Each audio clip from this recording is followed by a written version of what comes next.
வணக்கம். நம்ம ராகி ரொட்டி எப்படி செய்கிறதுன்னு இன்றைக்கி பார்க்கலாம். அதுக்கு ஒரு மிக்ஸி ஜாரில் 3 பச்சை மிளகா, கொஞ்சம் இஞ்சி 4 துண்டு அரிஞ்சு போட்டிருக்கேன், கொஞ்சம் ஜீரகம் போட்டு நல்லா கொரப்பாக அரைச்சிட்டு வந்துடலாம். அதுக்கப்புறம் 2 கப்பு ராகி நான் எடுத்திருக்கேன். 2 கப்பு ராகிக்கு 1/4 கப்பு அரிசி மாவு எடுத்திருக்கேன். அரிசி மாவு போட்டு நம்ம கொரப்பாக அரைச்சிட்டு வந்த அந்த பேஸ்ட் எடுத்து போட்டுக்கலாம்.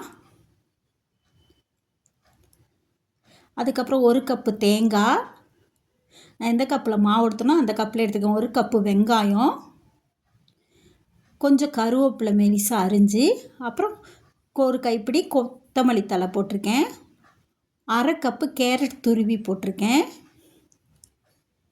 கொஞ்சம் வெள்ளை எள்ளு போட்டுக்கலாம். இது போட்டுக்கிறேன்னா போட்டுக்கலாம், இல்லைன்னா இல்லை, ரொம்ப டேஸ்ட்டாக இருக்கும் போட்டிங்கன்னா. அப்புறம் தேவையான அளவு உப்பு.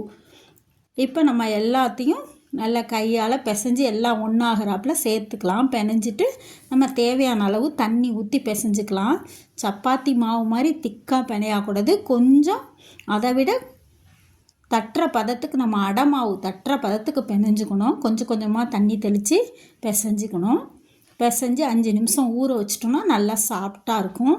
அதுக்கப்புறம் தோசைக்கல்லே தட்டுறனாலும் தட்டுறோம், நம்ம வாழை இலையில் தட்டி எண்ணெய் தடவி தட்டி தோசைக்கல்லில் போடுறனாலும் போடலாம். என்கிட்ட வாழை இலை இருந்தது, அதனால் நான் அதில் எண்ணெய் தடவிட்டு உருண்டை எடுத்து வச்சு தட்டுறேன்.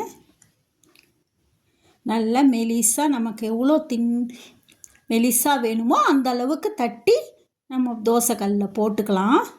நான் நல்லா தோசைக்கல்லை காய வச்சு 1 ஸ்பூன் எண்ணெய் ஊற்றிட்டு நான் அந்த இலையை எடுத்து அப்படியே போட்டுட்டேன். போட்டு அப்படியே மெல்ல எடுத்து விட்டிங்கன்னா அழகாக வந்துடும்.